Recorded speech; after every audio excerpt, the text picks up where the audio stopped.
Here we go.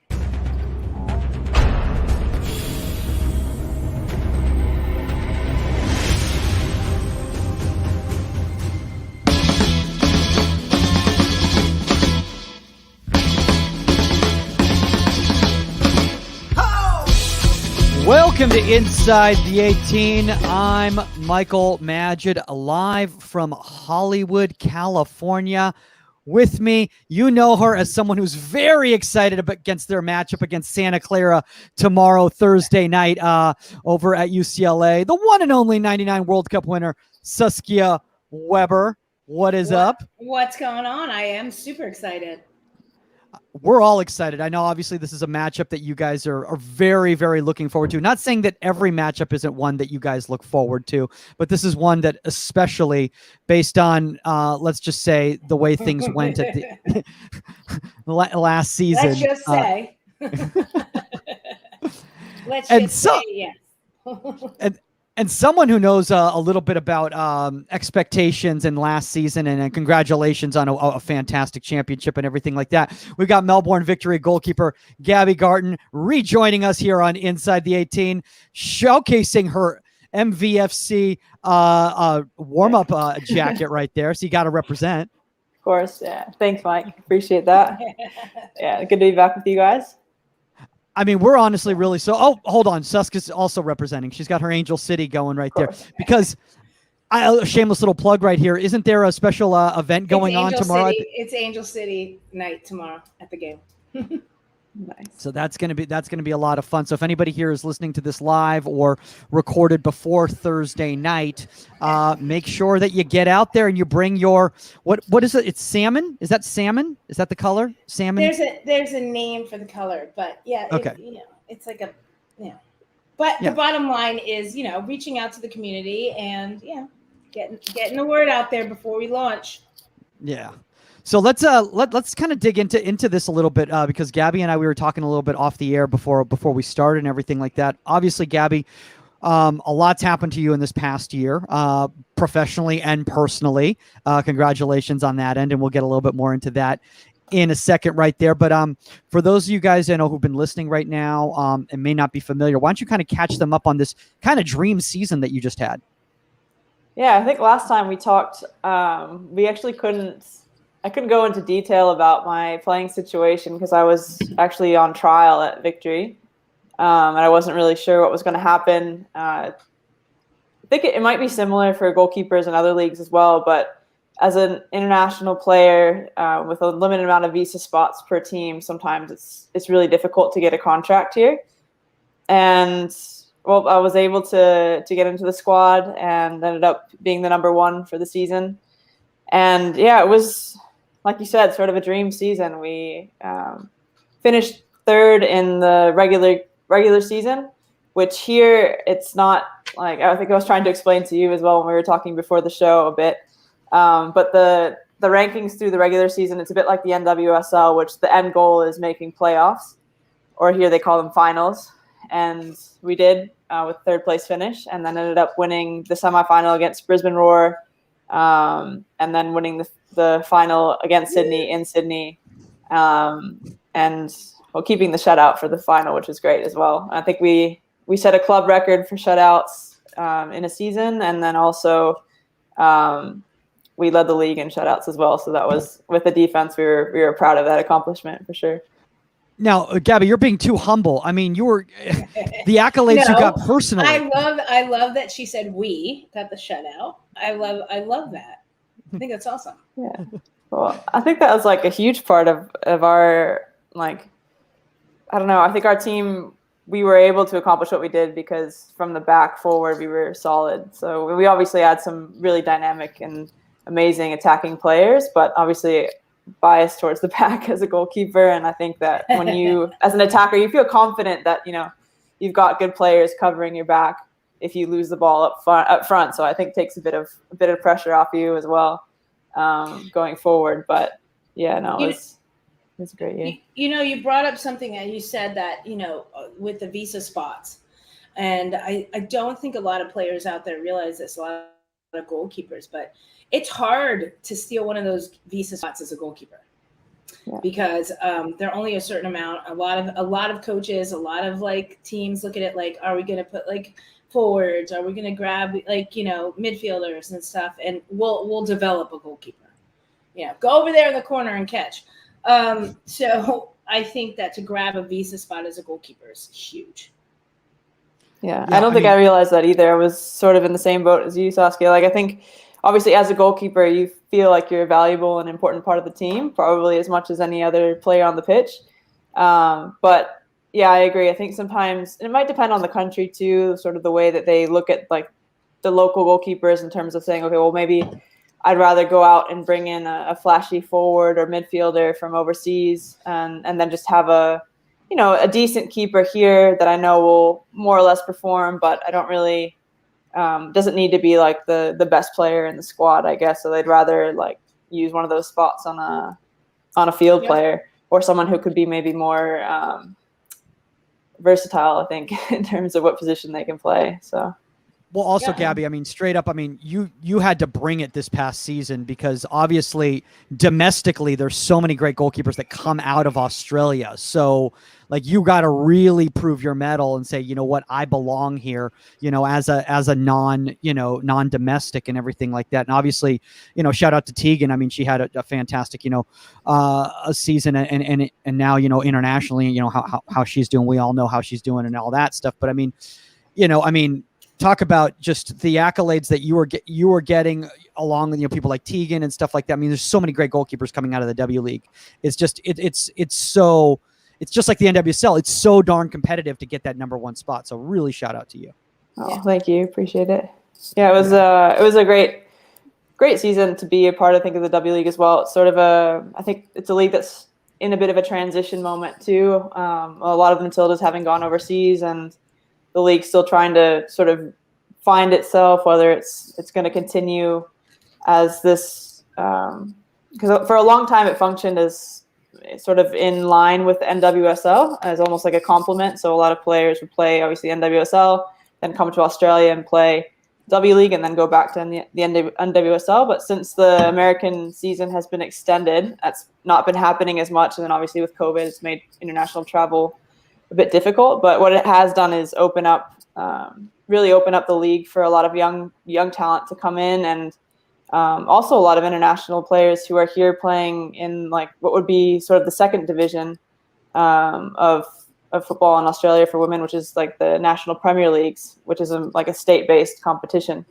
And so that was actually really cool because you saw people that probably in previous seasons didn't get the opportunity to break into the league, and that they came in and really had a stellar performance. Like on our team, we had a couple Americans, Catherine Zimmerman, who's a forward, and then also Kayla Morrison, a center back, who had been playing here in the NPL for a couple of years already, and they broke in, and they were both like Catherine Zimmerman was amongst like the top 5 scorers in the league, and then Kayla Morrison was voted our Player of the Year amongst our victory team and won like the victory medal as well. So it was really cool to see some of those players that hadn't really been given the opportunity to make a name for themselves too. But see, I think that's what's incredible that we never had. And you know, when I first played pro, there was only 2 places to go, and that was Japan or Sweden, and that was it. And you know, everybody went to Japan. But now just to see the choices everybody has, and to see like the different leagues and like you're saying, people that aren't given a shot here in the NWSL or with the national team or anything can go and shine in these other leagues. And, you know, people that you didn't know their name are now getting called in. And that's what's incredible about this. I mean, Japan starting their W League back up, and you know, there's so many places to go. I wish I was playing. By the way, and I have my European Union citizenship, so I'm like, where I wouldn't be a visa. Listen, Saskia, I'm sure there's still a club out there that would take you. I'm sure there's still a club out there that would take you. I saw you striking some balls at the last UCLA game. Yeah, the AARP club. By the way, before we move on right here, there's a very important question right here in the comment section from Greg Millet. He said, joined late. What was the mention of the Angel City FC? Something happening this week? So I think he Greg, wants to know. we are having Greg. We're playing again. UCLA is playing against Santa Clara tomorrow night. Obviously, huge game.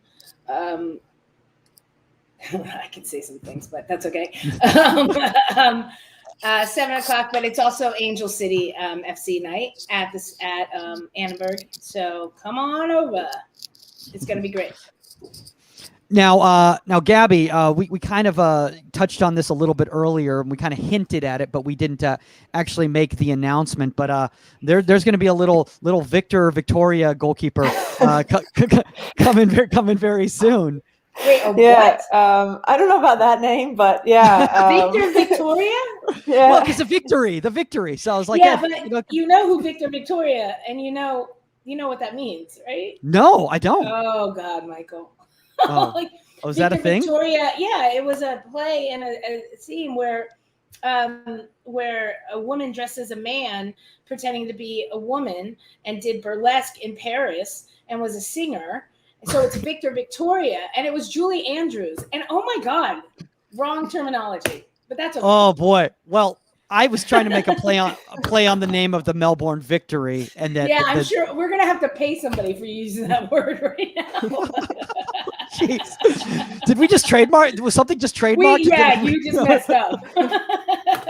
Oh my gosh. Oh my gosh. By the way, shout out Richard Opoku, who's watching from Ghana. If you've got any questions or comments, please put them in the comment section. Oh, Greg says, looking forward to having Angel City next year. Thank you. His daughter will not be available, but another game, he definitely plans to come out there to the UCLA match. So shout out, Greg. Shout out Julie Andrews. Shout out Julie Andrews for Victor Victoria. Sounds like a wonderful musical. I can't wait to see it. It's now going to be on my to-do list right there. Whoever just put the heart up there, please, thank you. I don't know if you're putting a heart because you think this is hilarious or because you love my reference to Victor Victoria. But Gaby, you brought up, you're like, well, maybe we should make the topic, training while pregnant. And I'm like, I don't know how much we want to push that to some of our audience. But yeah, when you said that to me, I was like, well, yeah, okay. But let's chat a little bit about that, because obviously that's a challenge in that regard. And how is that going? Yeah, I think at first I was just a bit hesitant. I didn't really know sort of what I could and couldn't do. And I think the challenge as well is sort of like, when do you tell people, when do you stop playing? Because I was actually in season here with the NPL league. I was telling you about the state-based league with my team, Boleyn.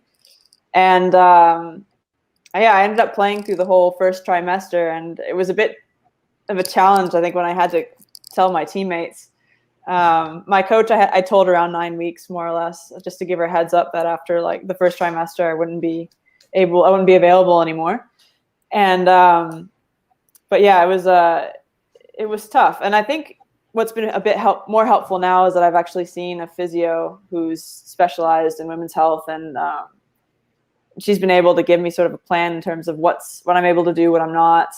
And she was like, yeah, first trimester, 100%, you're able to do everything. Like, and I sort of wish I'd seen her before I just played anyway, because you play, but at the same time, you've got this sort of feeling in your mind, well, maybe I don't know if I should go in for that challenge, or, in a 1v1 or a smother situation is it going to put the baby at risk? But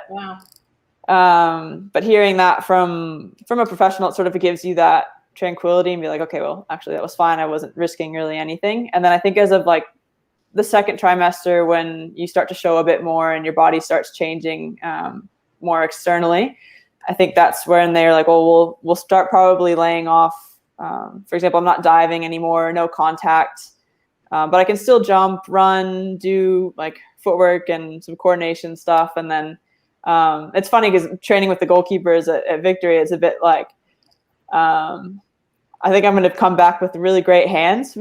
Like I'll be able to catch everything that comes at me, because that's all I can do pretty much right now. Like no forward dives. So but yeah, you kind of make do. And I think the biggest thing from what the physio was saying is that you're looking like long-term. So like, obviously, like my goal hopefully would be to be available for World Cup qualifying for Argentina next July. whether or not I get called up, it's hard to know because obviously you're coming off of a year with little to no playing. But like having a goal in mind, it makes it helpful in terms of saying, okay, well, we want to be able to maintain your fitness and your strength for as long as we can throughout the pregnancy, and then make sure that, you know, we're taking care of your body and like the postpartum part, and then be able to then build back up to obviously as a goalkeeper, your fitness is a bit different than, like, for example, what Alex Morgan had to go through coming back as a field player. You know, your aerobic fitness is much more important on the pitch, but as a goalkeeper, you know, our work is much more anaerobic, like power based, being able to jump, explode, reaction, and that sort of stuff. So but I think that doesn't take as long to to build back up as it would to get to the aerobic level of fitness that a field player might need. So I don't know, my physio was quite positive about that, but I don't really think you can know how that's going to go until it comes around. And I think also as well, there's not heaps of research around return to play for goalkeepers after pregnancy. As you were saying, it might be a pretty limited topic, but it's not a it's not a chapter in Tony DeCicco's book on goalkeeping. I'm sure it is. No, but it's interesting because yeah, I can imagine in the back of your head, because for us, you know, diving, power, like whatever, like, you know, in that first trimester and everything like that, there is that in the back of your head where field players are more, you know, running and, you know, you might deal with a tackle here and there, but it's not so combative for your body. And then on top of it, I think, I know, you know, our soccer moms that I've played with and stuff, they kept running up until their water broke. Yes, I said water. I'm from Jersey. Up until their water broke, where the fitness that a goalkeeper does, you can't. You can't do collapse dives up until your water breaks and stuff. Although that would be kind of interesting to watch. But you know, so I think coming back with that type of fitness, I almost feel that it'd be harder for you. You know, because you've been for let's say the better of 6 months not able to engage those muscles, engage that power, engage that up down. You know your body hitting the ground and being used to it and everything, and then to get back to that, you know, that takes a bit more than field players realize. And I know you're going to do it. I'm not saying you're not. I'm just sitting here like, oh my God, like I get bloated. I get bloated and I don't want to dive. Like, forget it. Like, get me. Right now. By the way, there's like very little that I can add to this conversation. Yeah, Mike, like, I'd love to hear what you think about it. No, but it's really interesting. And I also am wondering, was there any scrutiny? Were people questioning it? I think before I told people, before I told people, I was really nervous. I was like, I don't know how people are going to take it. I'm not sure. And also, like, because of the way that contracts work in the W League, you know, there's very few players that are on multi-year contracts. So essentially you renew after every season, or usually right before the season is when you sign your contract, actually. Just waiting for the CBA to come out and everything and be able to like establish numbers. So technically I'm not on contract. So it's sort of it's something that you feel maybe you're going to be on your own for, sort of like, it's, you know, the club has absolutely. But then you get into that argument. Like, I'm not allowed to be pregnant. Like, you know, what's her name? The runner who got dropped by Nike because she was pregnant, which is ridiculous. Like, Alison Felix. Alison Felix. That's ridiculous. You know? So those, I can imagine. Yeah. No, I have to say though, like, I don't know. It's sort of like, and as well, when even though I was playing state level, like I still was dedicated to my team, and my coach it was her first year coaching a senior squad, and she was doing really well. Our team's been doing really well. And so for her, like, for me to tell her that she's not going to have her goalkeeper the rest of the season, it's like, shoot, like her first reaction was sort of like she couldn't believe it. And then she was like, I can't be upset. Like, how can I be upset? You're bringing a life into this world. Like, that's amazing. But at the same time, I'm not going to have a goalkeeper. So it's like this dilemma, obviously, as a coach. And as a player, you feel obviously responsibility towards your team and your teammates. But at the same time, it is a part of life, and it is a part of women's football that I think for a long time, like, it happened, but it wasn't really something that was at the forefront, and it wasn't something that was seen as normal. And I think that that's something that is starting to change a little bit. I think as obviously after, you see more and more players at least being able to come back from pregnancy and playing, especially in the US, but also seeing some names in Europe as well. And definitely I think FIFA's new maternity regulations have been big, and like the battles that FIFPro and some of the player unions have been carrying out to make sure that maternity protections are in place, and that it isn't something that should end your career. As you know, I was talking about this as well with a friend the other day. It's like, it happens to be that our like peak childbearing years are the same years as our peak athletic years. So it's sort of something that you would think should be more accepted and more normal. But honestly, I've been blown away by my coach's reactions and support as well. Like when I spoke to Jeff Hopkins, our coach at Victory, he was like thrilled out of his mind. I was on the phone because we were still in lockdown, and he called his wife over and he was so excited. He was like, "Oh my gosh, Gabby's having a baby. We need to get her, find some baby Victory clothes for her." Like, it's just, and then they've like said, "Don't worry, like you'll be able to train with the team. Like we'll make sure you can get physio support," and like working with our strength and conditioning coach, and then also from the club, they've been trying to find me another position within the club to keep me on board, and with some financial support as well. So that's been really amazing, and it's unfortunate that it's surprising, because I think most of the times, unless clubs have an obligation through a contract, they're not going to go above and beyond that, especially in women's football. I think it's sort of like you feel like funds sometimes are so limited towards that. But, I've been really blown away and thankful for that sort of support. And then from my teammates as well, they've been amazing as well. Like they're also so excited. I think they're looking forward to being, this baby's going to have heaps of aunties, like just too many aunties everywhere. So. By the way, I am terrified to pivot this conversation because I'll just look like a misogynist. Like, I don't know when I have to keep giving like an out. Like, you're totally fine. You're totally fine. Yeah. It's okay. Let's get into the topic here, guys. Let's get into the topic. Today's guys' topic is going to be anticipating service from different areas.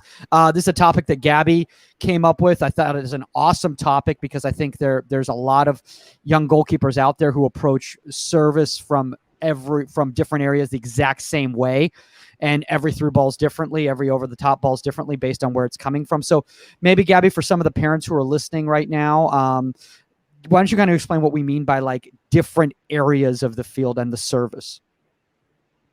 Yeah, well, obviously your positioning is going to be different if the ball is coming, say, if your team's in possession higher up the pitch, or the other team's playing out from the back, for example, and your team's pressed up to about the halfway line. This is something that I've been trying to work on with the goalkeepers that I coach here as well. Like, I've seen keepers that will stay on their 6-yard line just because they're scared of getting chipped. Well, obviously, if your defensive line is up to midfield, like, you don't want to have that distance between your back line and you to like being that massive. I think it has a lot to do with like finding that balance between protecting your goal, obviously, as a priority, but also being able to anticipate danger. And it's the same thing as well, as if a ball is coming from a wide area, you're going to stand a bit differently depending also on like which part of the, like how far up the field that ball is, like how deep it is. I think it's something that's sometimes difficult to work on at training as well, usually because the goalkeepers were sort of forced into a limited space to work into. Like if you have the fortune of being able to have an entire half pitch to yourselves as goalkeeper coaches, like that's pretty, I don't think that's very common. Usually you have about a corner of the pitch, or you get the 18 if you're lucky, and you get a little bit of time to do it. And it's not really something either that I've seen lots of coaches work on. So I think there's a big expectation on goalkeepers as well to be able to anticipate through balls and to be able to come out and clear balls with their feet, with their head, whatever, like Neuer style. For me, I love watching Manuel Neuer when he comes out of his box. But that takes a lot of practice as well, and a lot of mistakes too that have been able to let him have that confidence when he comes out of his area, to be able to decide to cut off a through ball, whether it's going to be out of his box or inside the box as well, the pace of the ball. Yeah. But yeah, I think a challenge is being like for goalkeeper coaches and but for coaches as well, is trying to find ways that you can incorporate that into even the team session too, because I don't think it's always fair to place expectations on goalkeepers to how they have to perform in matches, but then you don't give them the opportunity to make the mistakes in training and to get that sort of ability to read the ball and to get more comfortable with also the communication with the back line, I think is key. Absolutely. No, I just, Gabby, just to kind of add in one thing that you brought up right there, and I love what you said in regards to a lot of times we don't get a chance to train this. And Saskia, this is a conversation that we've had before about the fact is that, like, if you don't have the resources in regards to the space and you're doing the same activities over and over again because you only have 18 yards, well, you have to have a conversation with the coach. You have to have a conversation with the club, because you're doing your goalkeepers a disservice, because how can you expect them to be able to perform on a full-size field when they never actually train those scenarios? Yeah, I mean, some clubs, some schools are, you're privileged to be able to do, training and incorporate that. But if you're not, you have to become creative as a goalkeeper coach. You have to figure it out. Whether you're using dummies, whether you're doing what, and figuring out, like, you've got to figure out how to incorporate those through balls in that decision making. Use your other goalkeepers, whatever you do. But it comes down to a lot. It's really hard to just expect a goalkeeper to understand it. It comes down to pressure on the ball. It comes down to the pace of the ball. It comes down to where your defense is organized. Is somebody not, like, tucked in weak side, so that through ball there is an open space and somebody's running onto it? Are you reactive or proactive as a goalkeeper? Are you allowing that forward to get the ball and then reacting, or are you saying, I think I can cut that off 50-50 or 70-30 and get to it first? And that is repetition, and that is training, and that is practice. It's not just going to come. It's not just going to happen. It's not one thing. It's not, oh, there's a through ball, figure it out. There's so many scenarios that go into dealing with it. Period. And I think one great thing that you're saying right there, Susk and Gabby, you kind of touched on it as well too.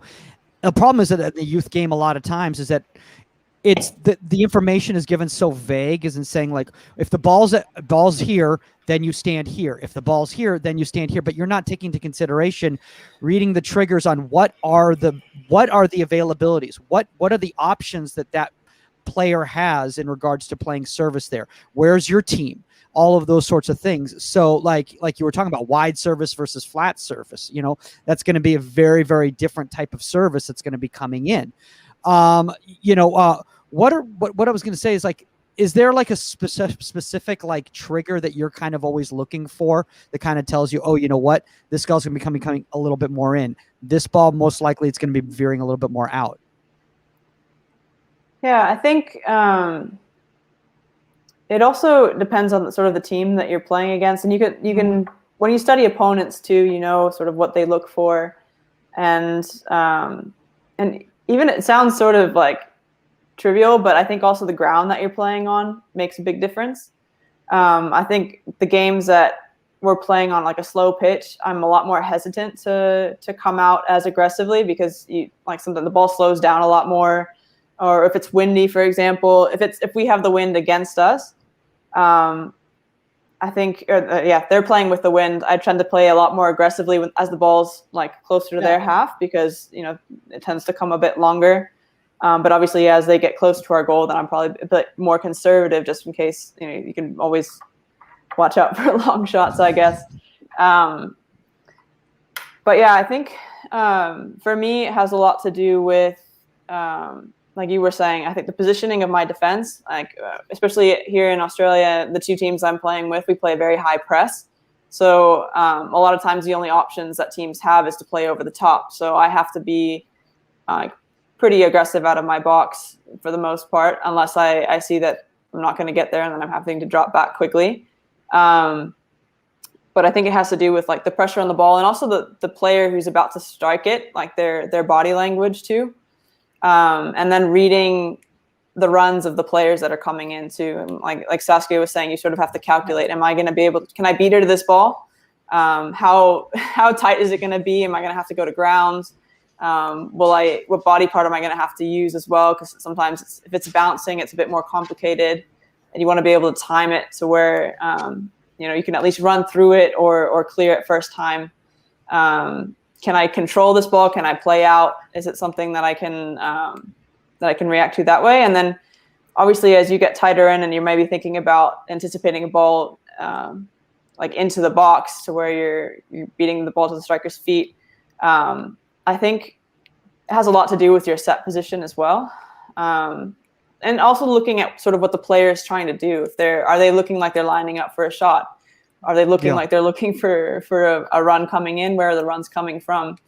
And I think I don't know. I try to play as aggressive as possible. It's sort of my style. Like I try to prevent the most amount of situations happening. I think the moment that a striker is on the ball with the ball at their feet on a 1v1, like obviously they still have a lot to do, right? They still have to beat you, but that situation has gone from 100% your ball by you being proactive and be able to beat them to it, to a situation where it's probably about 70-30 their favor, actually, depending on obviously the angle of where they receive the ball.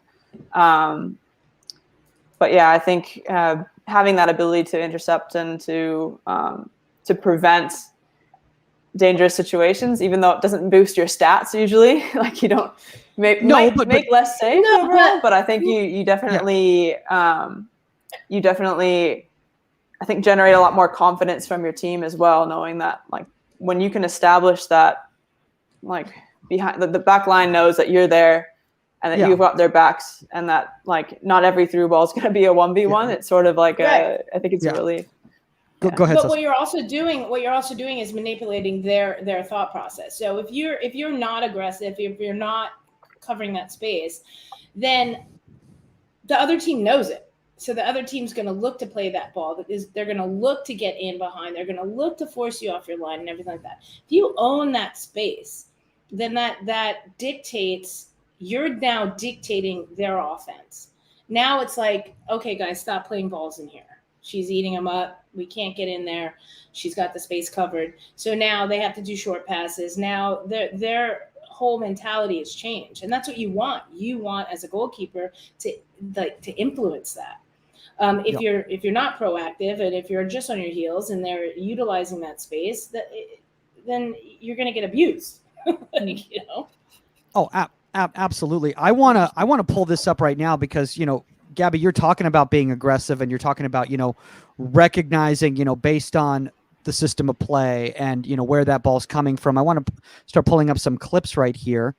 Let's see if I can find this right here. No. I want to. Sorry, that was it there. Okay, so let's see here. I want to go to this clip. Where is it? 51st minute. Here you go. Am I doing the singing? He's doing his little singing thing. Oh my gosh! Okay, hold on a second. Where is this? Where's this clip? Here it is. Okay, cool. All right, not here. Here. Okay, cool. So let's start from here. Basically, what happens for the people listening on audio right here. This is Victory versus Perth. Service from the flanks at midfield down the channel. Gaby anticipates the service. Recognizes she's got a player inside, comes out. A very simple move right there. Now, again, to the layman, that doesn't look like anything exciting. But us as goalkeeper people, we recognize how this could have been a dangerous situation that was completely avoided based on how Gaby reads this as that player's coming. She recognizes that player in the white right there on the left. is covering it, and so that she can go lateral across, cover that space, and win that ball. Very simply like that. Yeah, I mean, if you look at it from like a younger goalkeeper perspective, a lot of goalkeepers will stay on their line. They'll hang. So you're going to leave that up to your defender. Your defender is running back facing your goal, which is never an optimal situation. And then you're leaving them stuck with a one-on-one, trying to, whether they're going to clear it for a throw in, clear it for a corner kick, or whatever. So, to be able to eat this up and take away that pressure is key. It's key. Yeah. Gabby, anything you want to add here? This is you. Yeah. Well, I think as well, this was at a point in the season too, where I sort of have more of an understanding with my center backs. Like we're a very new back line. I think the only player who returned from the prior season who'd been getting like significant minutes was our left back, the one you see in the yellow boots running back there. But everyone else was new. So we've got 2 new center backs, a new right back, new goalkeeper. And I think at the beginning of the season, we were still trying to figure out sort of like how each other play. But I think the communication is key too. Like I'm already probably yelling at Kayla here, like that I'm coming. So she knows to sort of screen the attacker as well and give me a bit more time to get there. But they also knew to anticipate this. Yeah. I was just going to say that, like, obviously your communication, a lot of defenders, young defenders and stuff will just move out of the way. And now it's you against the attacker, as opposed to Kayla, right? Yeah, takes a little step to the left. She takes a little step to the left, just hiccup, blocks that defender and makes it clean. It makes it easier for you. Makes a big difference. 100%. I mean, and I think as well, when there's not that, like, the amount of times that you see miscommunications and like this simple ball, apparently simple ball, that could become complicated just from a goalkeeper coming out but not saying to their defender they're coming out, or staying and not letting the defender know that they're staying. That the defender, they hesitate because they think, oh, this is the keeper's ball, and at the same time the strikers run by them and the goalkeeper's 5-10 meters like back or further back than where the defender is anticipating. But yeah, I think communication is something that that a lot of the goalkeepers that I coach as well, they struggle with. And it comes, I think, with confidence too, as you get to know the game and you feel more confident about what you're doing and the decisions you're making. But I think another thing that helps is like not just, and obviously watching clips helps as well, but watching football, like watching other goalkeepers. How do they do? What does their positioning look like? When you see a keeper come for a through ball, maybe rewind it a bit and see where the ball started from. Where was the pressure? Where was the back line? Where was the goalkeeper? Where was her starting position? Things like that. I think it helps as well. And also, even in terms of organizing your back line, as you get more confident about your own knowledge in the game, it's easier to communicate that knowledge. But if you're unsure about what you're saying, your defenders can hear that, and your teammates can hear that as well in your voice. So I think having more confidence around what you know about the game is massive in terms of being able to be an effective communicator. Absolutely. And I think, one really good thing that Saskia, that you brought up right there is that, like, because you guys have that relationship, because you guys have that understanding, like, guys, a lot of anticipation is also being on the same page with your players. And young goalkeepers will do like, hey, if I call for the ball, I'm going for the ball, just get out of the way, as opposed to being like, hey, if I come for the ball, you need to support me. And I think that those types of notes we need to start giving to our young goalkeepers to teach them. They need to give that type of information to their backs. Yeah, but it's also, there comes a point that you just got to do your job. So hopefully in practice, this has already been gone over, and your coach needs to, instruct that as well. Hey, why aren't you cutting that person off? Why aren't you getting their back and stuff like that? Like, it's not, in my opinion, there comes a point that, you're not instructing anymore. Like, either it at this point or you don't. Sorry. Yeah, no, I get you. Like, you're saying you're not micromanaging in the game and like, hey, I'm coming for the ball. I need you to go over to the left right there, because then they'll be like, what? What are you doing? Like, how many times have you seen a goalkeeper like instructing, like, even in practice, and the ball's in the back of the yeah. Like, they're still over here like, go watch weak side. I'm like, really? Great. Hey, go pick the ball up. Yeah. Glad you were giving communication. There's a point that you need to stop. Yeah. I'm not gonna lie. That was a big issue that I had, is that I was so worried about what other people were doing and trying to manifest them doing it right, that I was more focused on that than I was the ball. And then I was like, no, but you're not at the back post. Oh yeah, but I still have to focus on the ball. Yeah, like, so. You're picking the ball up out of the back of the net. I want to move on to this this clip right here. Let's see if I can find this one here. Here we go. Okay. So this basically what happens right here is essentially the ball's played out. This is also against Perth, but this is obviously a different day. It's played out to the corner. You recognize the in-swinger, and then as it's approaching, you recognize that the runners are coming in, so you steer that ball into a good area for a counter. So you see this right here. Boom. You go, that's in-swinging. There's the runners right there. All I can do is steer this ball away. And great. Now you got a counter. And that's phenomenal in my opinion. I'd like to say I planned that perfectly, but I don't think I knew that Lisa Devana was the one waiting on the back post. It always helps when you've got Lisa. It's about, you can run at about 100 miles an hour. The one I'm receiving, sure you getting on the end of that. You called her name as you boxed it. There you Yeah, go. Ready, go. You just gotta go with it. Yeah. But let's talk a little bit, Gabby, in regards to this. Like, is this kind of one of those things where you did like a scan and you do a little check and you realize the service is coming from that in swinger? I recognize their options. Based on their options, if I try to go and hold because where the runners are right there, I'm probably not going to be in a good situation if I drop. So I'm better off playing this ball away and out of danger right there. Yeah, well, I think, as well, 100%. When sometimes you get in-swingers whipped in, and especially at like sort of an awkward height, it can be a bit risky to go and try to hold it. So it's sometimes better just to punch it away to an area that's not going to be as dangerous. Because even if it hadn't been Lisa received it in that position, I think my defender would have had time, hopefully, to step in front of the ball. Or I would have had time to get across as well. And it would have been wide enough to where it wouldn't have been that much of a threat. So I think that's sort of the way that I read that situation. I think obviously when you can hold things, it's better because you have zero risk then, obviously. But there's always that point where if it's an awkward ball and you're at a stretch, like there's no point trying to risk. If I drop that there's you got two Perth players that are relatively close, and then another one of my defenders that might have an awkward sort of clearance they have to make. So I think that's the way that I sort of judge that. I don't know if I checked my back post. It's a really good thing to think about. I probably should have.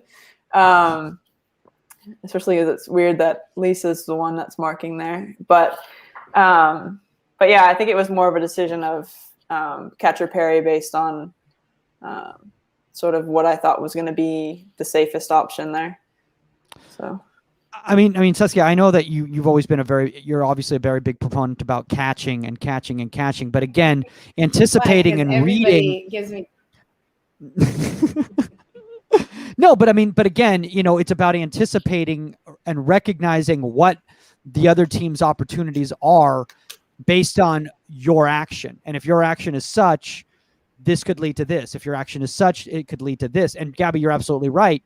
By steering that ball away in the area you did, it did give you the time, if there wasn't somebody there, for you to recover and come across right there. And I think that's so important for young goalkeepers to recognize. It's not just about punch or catch. It's about what are what are the options that are available to the other team.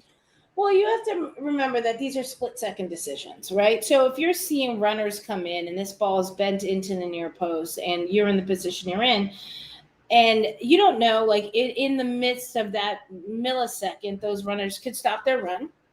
And anybody could say, well, they stopped the run. You should have caught the ball or something like that. But in your peripheral and everything, you're seeing these runs come in. Your position is what it is. And so when you make a decision, do it right. And that's the epitome of doing it right. Like, okay, yeah, we could sit here and say, okay, catch the ball, right?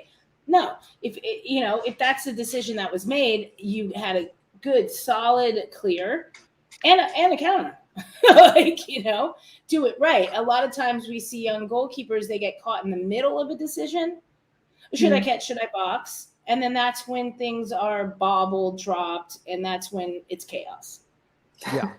No, and that's a great point, because it is that waffling that kind of throws everything off.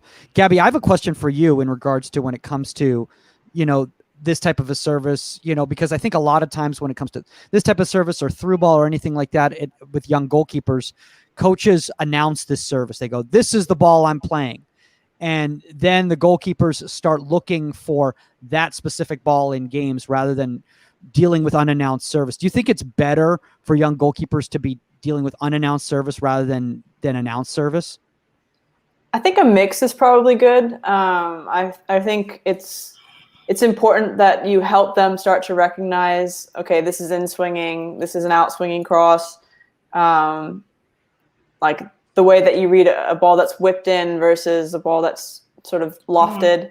The amount of time, obviously, you have to come for it. Obviously, a lofted ball, if that ball had been more lofted, I probably could have moved my feet and caught it comfortably. But the way that it came in, I had to take a step and dive and punch rather than being able to catch it and catch it cleanly. But yeah, I think sometimes, and I even feel this, like currently, I like to have, especially when we're working on crosses, like I like to get some balls that I can just catch and gain my confidence, that I know what sort of service to expect, just some balls that are lofted into the area with no pressure. And then as I gain my confidence and I'm like, my reading of the ball is there and like I got my eye sort of for it, then I think adding variance in and changing up the type of service that comes in, adding a bit of pressure, maybe some mannequins, other players. I think that's what I like to do as well. So I think in that regard, I like to put myself in the place of my goalkeepers too. Is like, if that's sort of like what I like, I won't want to just throw my players into a high pressure situation or make them like if I haven't given them predicted service and I'm just throwing unpredicted service at them without giving them the chance to build their confidence to start.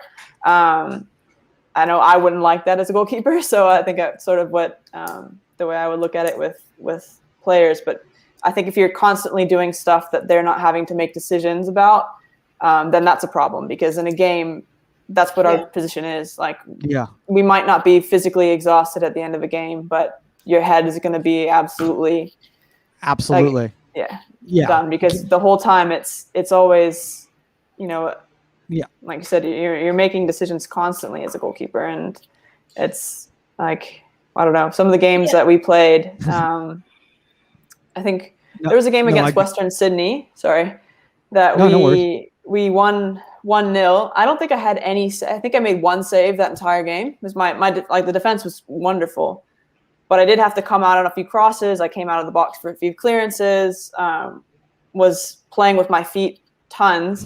And I still finished that game, and I was wrecked. Like, mentally, it was wrecked. But just because the level of concentration that's necessary. But I think definitely giving goalkeepers in training the opportunity to make decisions is huge, and make mistakes too. So I think that like, I agree with you. I think it's all a build. Like, even not just with services or anything like that. Yeah, you want to let your keeper get their timing. Get their positioning proper. If you're doing outswings, if you're doing in swingers, if you have to talk about you're too far near post, this is the wrong positioning. Let them get that rhythm in, and then you expand. Then it turns into, well, the ball's going wherever it's going, and we do the same thing with shooting, where it's like, okay, everybody knows we're shooting in the bubble. You're training your goalkeeper, we call it, you're training your goalkeeper right now. All right, so train them, warm them up, train your goalkeeper, get their timing, get the ball in the bubble, and everything like that. Now, after the timing's there and everything, and have at it. You know what I mean? Like upper 90, bending balls, whatever you want. But you got to work into that. You can't just walk out, after warm up to practice and be like, just do what you want. Like bend some balls, hit the upper 90, go. I think it's about that confidence. It's about that timing. And it's super important. Absolutely. Agree with you 100%. By the way, Gabby, I just want to know, like, when do you find time to sleep? You're coaching goalkeepers. You're being a goalkeeper of the year in the W League. You're having a child. Like, I mean, when do you find the time to sleep? Well, I'd like once to she know. has the baby, she's not going to be sleeping at all. Yeah, just training for when that comes. No, I don't know. I wish it were only those things. I've got trying to finish my PhD dissertation too, so that's something else. I got some work on the table. So Jeez, Gabby. Overachievers. yeah, Oh always. man. gotta- Yeah. But You're gonna that's be- why for me, I think it's sort of. It was nice though during W League season. I definitely prioritized like playing and really just enjoyed the season. Like I was still doing a bit of my PhD work, but it definitely was put on the back burner and sort of recognizing as well that like, I think maybe it's because I'm already starting, like I'm 31 now. So it's like, you start thinking, okay, well, I don't know exactly how many years I have left in this. So I really just want to relish and enjoy every moment of it and live it up. And I really feel like I was able to do that during season. So I'm thankful for that. And I think that definitely helps in terms of my performance and then also the team's performance as well, because I think that the group dynamic with Victory was probably what took us all the way. I think you see a lot of teams that might have a lot of good talent, but don't have that cohesion. And I think we were able to find the balance between talent and cohesion that really was, I think, what made the difference for us. So it was just it was a fun season. Like, you know, you have just those years that you're like, don't know if I'll live this again, but got to enjoy it while it lasts. Speaking of cohesion, I want to play this clip right here because this is such a situation. Actually, this is a very common situation in the youth game, Gabby. Not as much in the pro game, but very much in the youth game. And basically what happens is this ball's played by the Perth goalkeeper on a long punt over the top. You anticipate that bounce, then you can cover that space, and then you come out and clear that ball before the player gets there. Again, looks simple to the layman, but there's a lot going on right here. So why don't you kind of break it down from kind of where we start right here? Well, not while we're seeing this again. Oh, geez Louise. There we go. Okay. So starting right here. Okay. So first off, where are you here? Yeah, I reckon I'm probably a good bit outside my box because I think my back line is also probably around half field, although they should have probably recognized the drop a little earlier because she had done a few drop kicks like this before and she was reaching beyond halfway. So I think that we get caught out a little bit here. I think too, this game was, it should have been one that we should have won comfortably. And I think that, you know, you have those games, you get frustrated and you start pushing more and then you get a bit lax in some decisions, I think, in the back. And I was much busier in this game than I think anybody really was expecting. Perth was sitting bottom of the table. We were fighting I think we were in 5th at this point with a few games in hand. So yeah, I think we were a bit caught out. And I think even, I can't even tell who that defender is. I don't know if that's Kayla. But I don't know if it might have been a recovery after like a long throw in or something that one of our center backs had gone forward. So I was having to play perhaps more aggressively than normal too. And I also saw that there was quite a bit of purple coming. So I don't know, I always sort of like, I believe in my defense, but I always expect that they're going to make a mistake. Like they're not going to get, like, I have to be ready in case that they're not going to be able to clear a ball. So definitely on the front foot and trying to also, like, the reading of the ball as well as trying to catch it at a moment where you can sort of kick it at a height that's more or less comfortable. Like if I'd been too high, like trying to catch it when it's around waist height, it's quite difficult. So I think also trying to find a height of the ball to volley it out comfortably and give your team time to recover back as well. So it's good. This is where you kind of go ahead. I think comes into, again, it's reading the kick. It's reading, you also have to read the pace of the ball, the trajectory of the ball, everything. If you misread this and this drops wrong, you're caught out. And what if the ball dies? So you have to read. This takes a good hop. You've read the hop. You've timed your approach to it, and you get a good kick on the ball. It's not that easy, everybody. We could go back to Hannah. if you want. But the greatest save of the season afterwards, the debacle. But we, you know, it. You saw that, right? Yeah. Everyone saw. I think everyone saw it. Hey, never say die, right? You know. Hey, you gotta give it to her. I love her for it, and you know, if any goalkeeper wouldn't give up on that, and being up 3-0, some people would. I love her for it. But she also knows I'm like, really. So I think that, you know, again, to the layman, there's a lot that goes in with dealing with something like this. It's not just, oh, there's the ball, I'm just going to run out and kick it. Like, and I say that because, you know, there are a lot of young goalkeepers and young, you know, novice goalkeeper coach watching this. Like, there's timing involved in this. There's your starting position as well. You know, if your starting position in this situation was too deep, you're never getting there. Yeah. I mean, and that's a great point right there. That if you are in a bad position, I don't want to say bad position because I guess there's no such thing as a bad or good position. In a less effective position, you know, now you're going to have to. Now you're going to have to, you know, kind of deal with that and deal with the repercussions of that, rather than if you start in a more effective position. Even if something goes quote unquote wrong, you're going to be able to adjust a lot easier in that regard. I want to play one more clip, Bianna, before we start wrapping up right here. And this is a really, really good one, in my opinion. This is in the 27th minute. How do you pronounce that team, by the way, Gabby? Canberra? Canberra. Okay. Yeah. So Canberra, you see this Canberra. Yeah. Do you know Canberra? Yeah. Oh, it's a city, right? Yeah. The capital, yeah. Yeah. It's the capital? Yeah.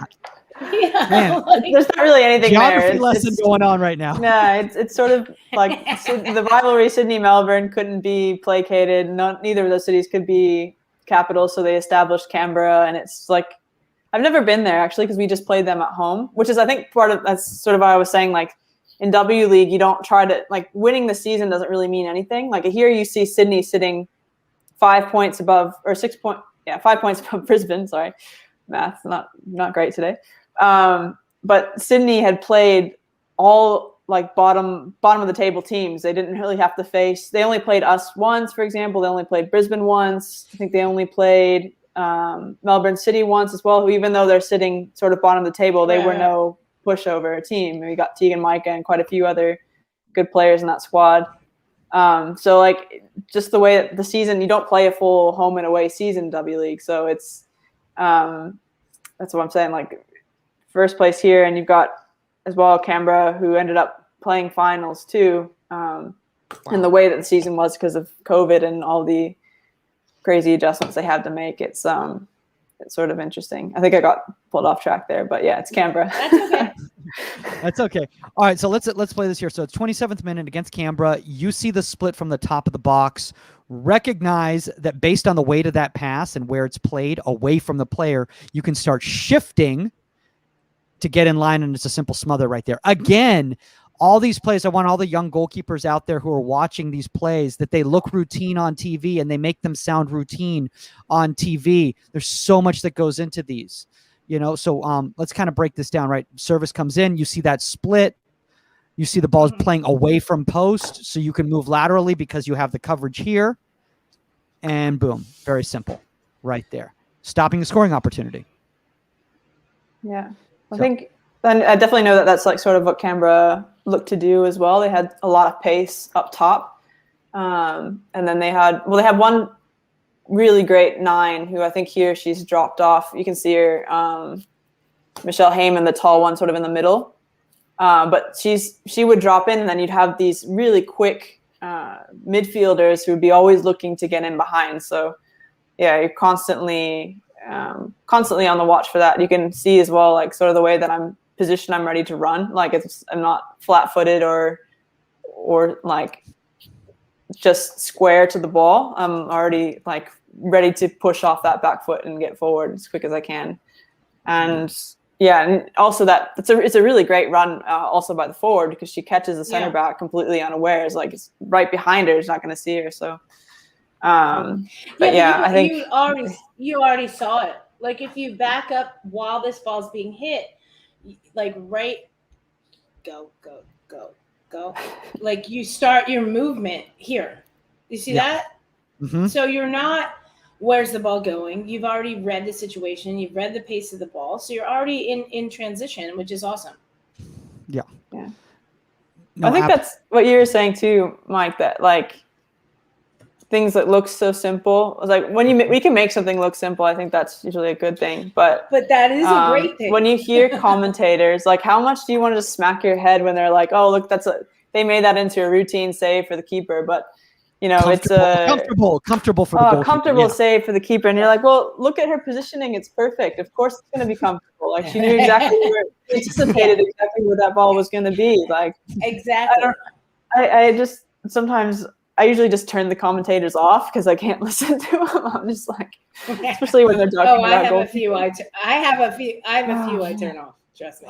But Gabby, I mean, I'll be honest with you, like, you know, kind of going through your footage, you know, from this past year at Victory, you know, one of the things about you is that a lot of the plays, and I think this is one of the reasons why you won so many awards and stuff like that is, and obviously, you know, shout out to your entire defense, is how organized you all were and how very few real dangerous situations your team got put into consistently. You guys stopped a lot of scoring opportunities. I call it preventative goalkeeping, and you just guys did a phenomenal job of it. You know, make your job easy. Yeah, I think I think that we had a real shift. Our third game of the season, we got smashed by Brisbane, like smashed, lost 6-0. And just one of those days, it was like, I don't know, after the game, like right after the game, I was like, what did I do? Like, what could I have done differently? Was there something I could have changed? And like going back through the footage with my goalkeeper coach, like, okay, maybe 2 of the goals, I could have potentially, I don't know,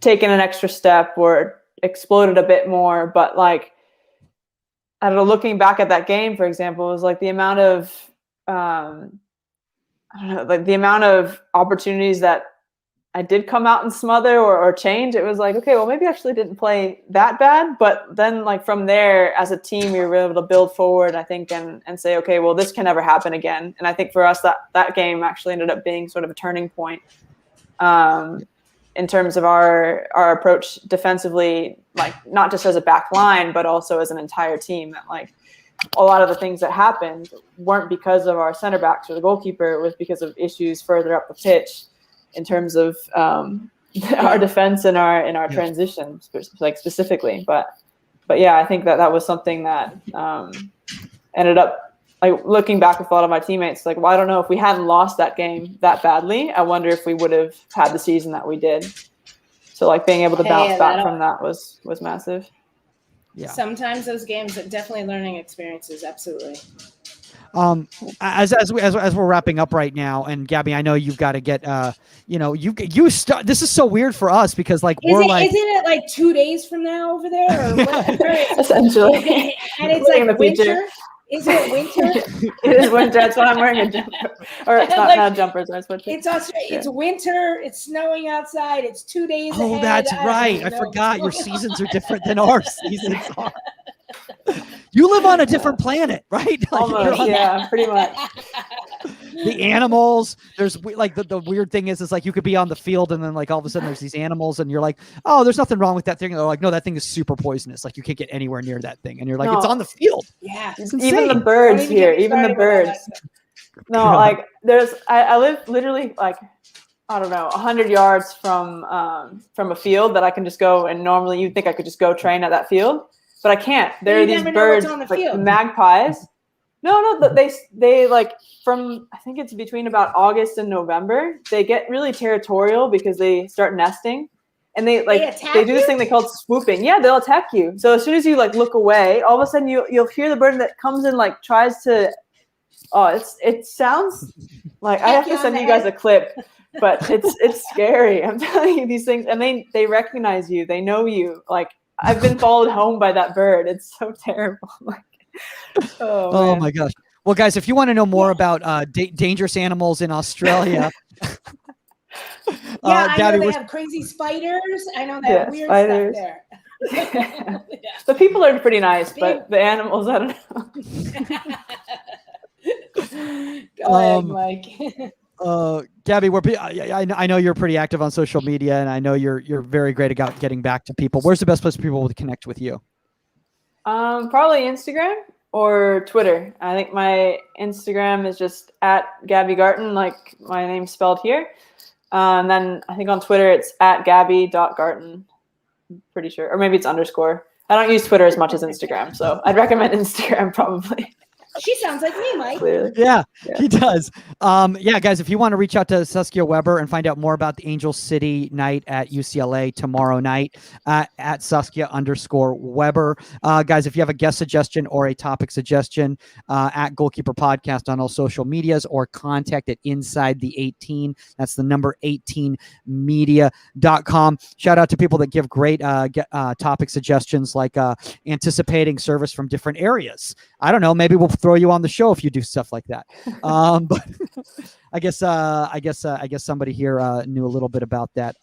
Guys, if you want to reach out to me directly, michaelmagidcomedy.com or at michaelmagid on all social media platforms for my tour schedule. Gabby, I know you've got 17 different things to do. Saskia has got to get ready for that big match. We're sending all our best to the Las Vegas Lights against the Oakland Roots tonight. And we are out. Later, guys. Bye. I just played the wrong. I just played the wrong. All right. We're out. Later, guys.